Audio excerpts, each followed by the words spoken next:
చిన్నప్పటి నుంచి ఇదే ఊర్లో ఉన్న నాకు ఈ ఊరు ఎప్పుడు బరువుగానే అనిపించింది.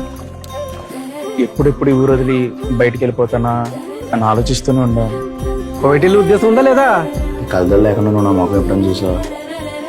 అదే చక్కగా వేరే దేశం వెళ్ళిపోయాను అనుకో, సంతోషంగా ఈ కలజాలు లేకుండా బతికిచ్చు. కానీ నువ్వు పరిచయం అయ్యాకే ఈ ఊరు మళ్ళీ నాకు కొత్తగా కనపడింది.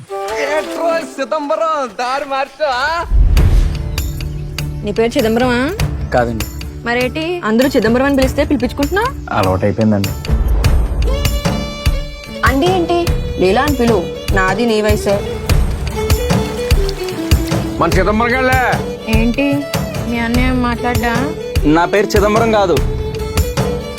వీడికెంత ధైర్యం ఎక్కడి నుంచి వచ్చిందిరా? గాలన్య అడగాలి. ఈ తోటలందరికి పెళ్లి అయిపోయింది. నువ్వు ఎప్పుడు చేసుకుంటావో ఏంటో. ఇప్పుడు ఏం చేద్దాం?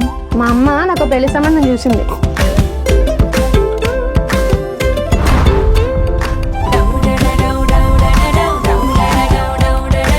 ఎప్పుడు అమ్మాయి పక్కన కూర్చోలేదా?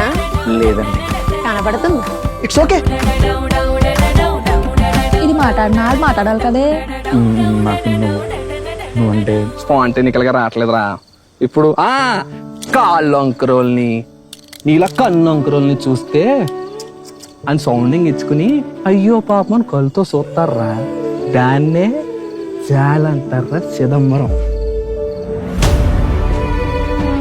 అమ్మాయిలకి ఎప్పటికీ పోదు నీకు. ఇళ్ళ కళ్ళెద్దలంకలే దక్కుని సావు. ఈ ఊర్లో ఎవరికైనా బాధ అర్థం కాదు. 1,00,000 రూపాయలు కావాలి. కానీ నాకు చాలా పెద్ద సమస్య. నాకేం మాట్లాడాలో కూడా అర్థం కావట్లేదురా. మా అన్నయ్యకి ఏమైనా జరిగితే దానికి పూర్తి బాధ్యతలు మీరే.